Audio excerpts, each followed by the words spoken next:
Carrie and I used to watch a TV program called Joan of Arcadia. Any of you remember that?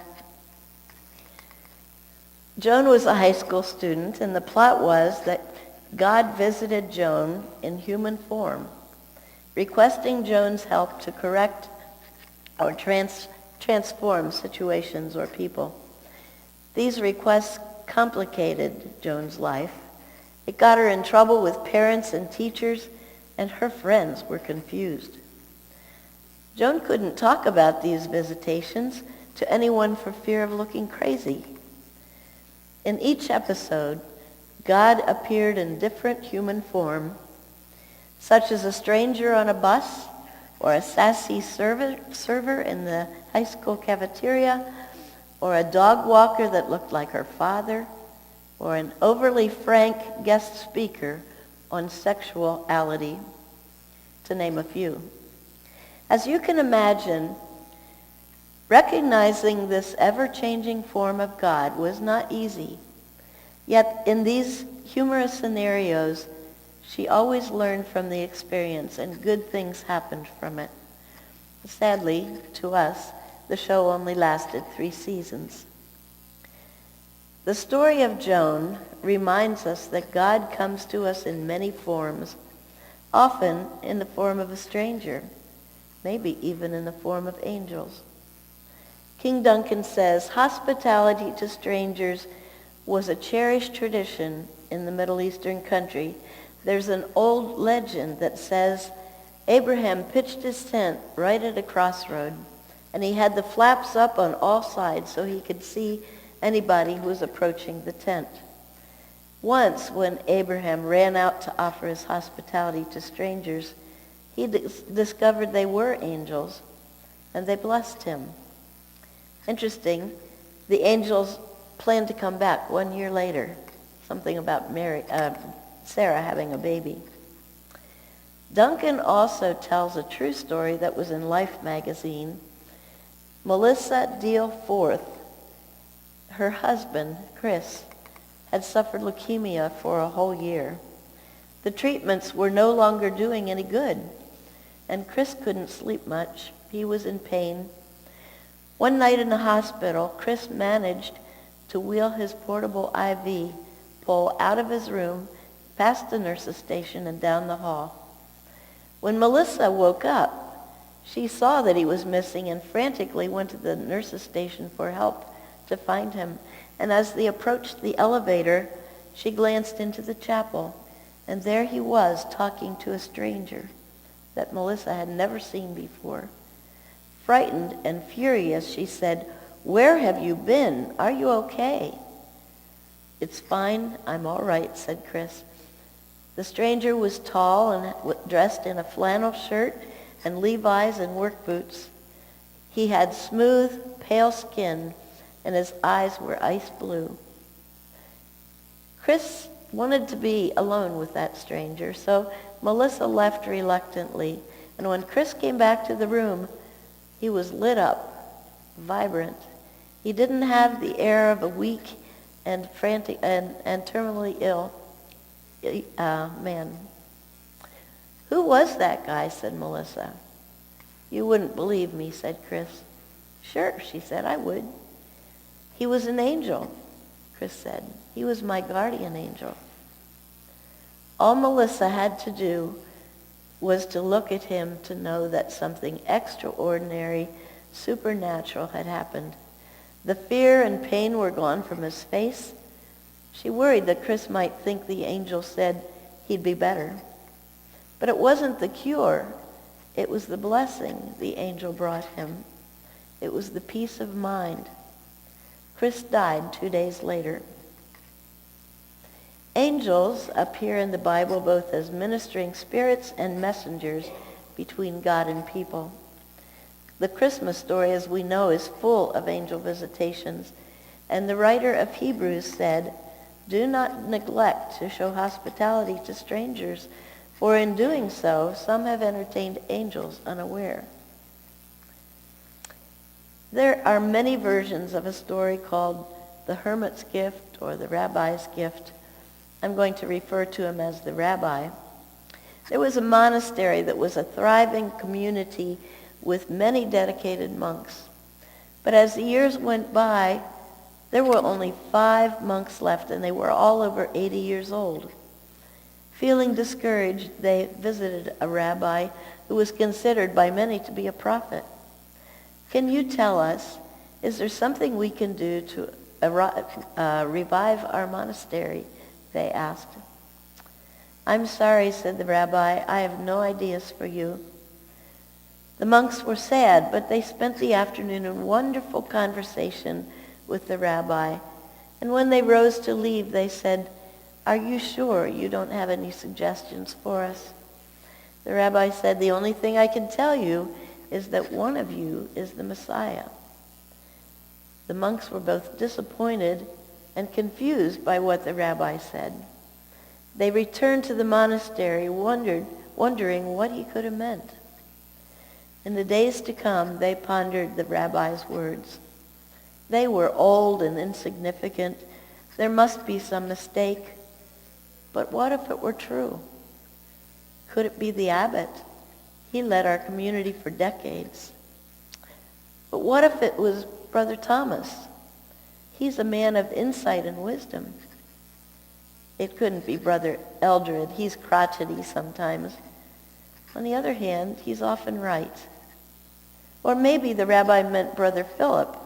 He's shy and passive, but he's always there when you need him. He couldn't possibly have meant me. I'm just an ordinary person. Oh God, not me. Or could I? As they contemplated on the matter, the old monks began treating each other and themselves with extraordinary respect in the off chance he might be the Messiah. The village folk often came to picnic on the monastery lawn, to walk its paths and to worship in the tiny little chapel, and they began to sense an aura of extraordinary respect among the monks, and there was something strangely compelling about it. They came more frequently and brought friends, and their friends brought friends. And some of the younger men began to talk with the old monks and asked if he could join them. And then another and another. Within a few years, the monastery once again became a thriving order and vibrant center of spirituality. Maybe you remember how Janet and I referred to a common Eastern greeting. The God in me sees the God in you. It's usually said with this slight bow and which is a sign of honor. What if we began seeing God in each other? Would it change Creekside? There's a spark of God in all of us. We are all part of God's creation. We were created in God's image. Michelle Hirschberger says, the most amazing thing about the acts of mercy is that Jesus says he was the one in need. The amazing thing is Jesus doesn't say, 4 starving people were hungry and you gave them something to eat. He says, I was hungry and you gave me something to eat. I was hungry and you gave me clothes to wear, or you visited me. And Jesus' response to that question was, you fed and clothed and visited me when you visited the least of these. Notice that the righteous were not aware of extending their hospitality. Maybe we aren't either. Jesus' kind of hospitality simply responded to a need, preparing a meal, giving directions, providing a ride, comforting the sad, visiting the lonely, and encouraging one another. There was a man called Robert Baker who lived on County Road 13, close to Concord Schools. Any of you know him? Okay. He said every Tuesday he met Jesus on Portage Lane or Burr Oak Place or Bontrager Drive or Pleasant Plain or DeCamp Court. Bob says, if you ring the bell, You will hardly recognize that it's Jesus who answers. Mr. and Mrs. Jesus could be black or Caucasian, a man or a woman, use a walker or wheelchair or oxygen tank. As Bob does his Meals on Wheels, he may find Jesus crying, and he stops and prays with Jesus. Sometimes in the winter, instead of carrying a hot meal, he carries a snow shovel or takes a snow blower. One of the nicest things about being retired, he said, is that you have more time to meet Jesus. Michelle Hirschberger says, if our hospitality begins and ends with our best buddies who are just like us, then the opportunity to meet Jesus in a special way is gone. Fred Craddock, a respected preacher of our time, pastored a church in eastern Tennessee that forgot about the importance of hospitality. A new company was moving into the community, and another was expanding, and new families were coming. Fred urged the people of his Tennessee church to invite them to come visit. They wouldn't fit in here, was the response. A week later, there was a congregational meeting. I move, said one of the members, that in order to be a member of this church, you have to own property in the county. And the motion passed over the pastor's objections. Many years later, Fred and his wife Nettie pulled up to the old church building. The parking lot was full with motorcycles and trucks and cars, and out front there was a big sign that said, "Barbecue, all you can eat." It's now a restaurant. So he went inside. The pews were against the wall, the organ was in the corner, and all the plastic and aluminum tables were full of people. They were eating barbecued pork and chicken and ribs, all kinds of people. In the Bible they'd say Parthians and Medes and Edomites and dwellers of Mesopotamia. Tongue in cheek, he said to Nettie, "It's a good thing this is not a church, because otherwise these people couldn't be in here."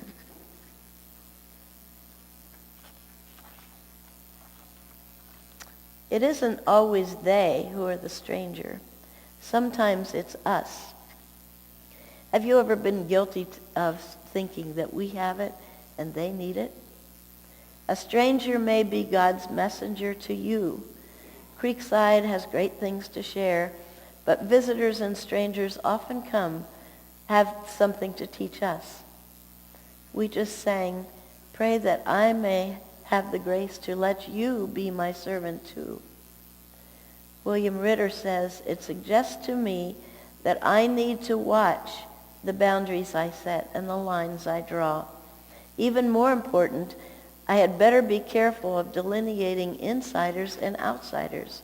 When it comes to churches, I think I'm the ultimate insider because the church is my comfort zone, but God doesn't divide us as insiders and outsiders."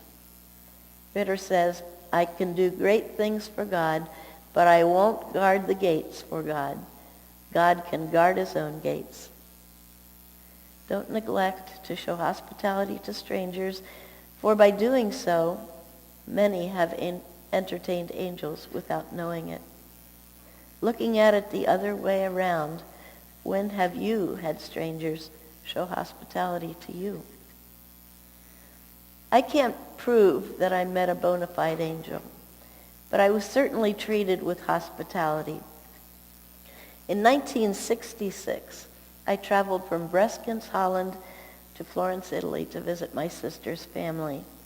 I had lots of connections to make between trains and buses and trains, and my bus in Milan was caught in traffic, and I got to the train station just as I saw the train moving out of the station. Inexperienced traveler that I was panicked. I couldn't figure out the phone system, and I had no way to communicate with my sister that I was going to be late. I have to admit, I was afraid, and I even shed a couple tears. In due time, another train did come and left for Florence. As I was about to board the train, a man caught my eye and motioned me to follow him. There was something about this man that made me feel very calm and safe. I don't remember if he spoke Italian or English, or even if he spoke at all. I don't remember if he was young or old. It was Friday night, and the train was full of Italians who were coming home from jobs in Switzerland. Somehow, I knew this man was protecting me from harm. He directed me into a coach, and he remained with me. When he got off, he indicated to me that in whatever way, that the next stop was mine. How did he know what stop I needed? It didn't occur to me at the time, but I have since wondered whether I encountered an angel that night, because I was incredibly and totally at peace. Hospitality is a holy thing, but it's not always easy. Abraham welcomed the angels. Joseph showed hospitality to the brothers who sold him to Egypt. Rahab the prostitute welcomed and protected the spies. Boaz provided for Ruth and Naomi, and God's people were aliens in a foreign land. Peter accepted Gentiles into the church. So who are the strangers we are asked to welcome? How about undocumented immigrants, or LGBT folk, or persons who have spent time in prison? We can follow our particular political line, or we consider what Jesus did. Jesus protected the prostitute and adulteress from those who would kill or stone them. He accepted the woman who washed his feet at Simon's table in spite of the slander he received from the other guests. He took compassion on men and women with undesirable sicknesses and disease. He dined with tax collectors and sinners. Matthew 25 shows us Jesus' kind of mercy to treat others the way Jesus treats us. Henry Nouwen tells of a visit by a former student. Together, they experienced an extended period of shared silence. A deep peace filled the space between them, and the student said hesitantly, "When I look at you, I feel like I'm in the presence of God." Nouwen didn't feel startled or surprised or feel the need to protest. He could only say, "It is the God in you who sees the God in me." "Yes," said the student, "he is indeed in our midst, and from now on, wherever you go and wherever I go, all the ground between us is holy ground." Nouwen says, "When he left, I knew that that was the best definition of community or hospitality." To close, I'd like to ask you to stand. And I would ask you, to the person next to you or around you, to simply greet them, "The God in me sees the God in you." And then remain standing for the last hymn.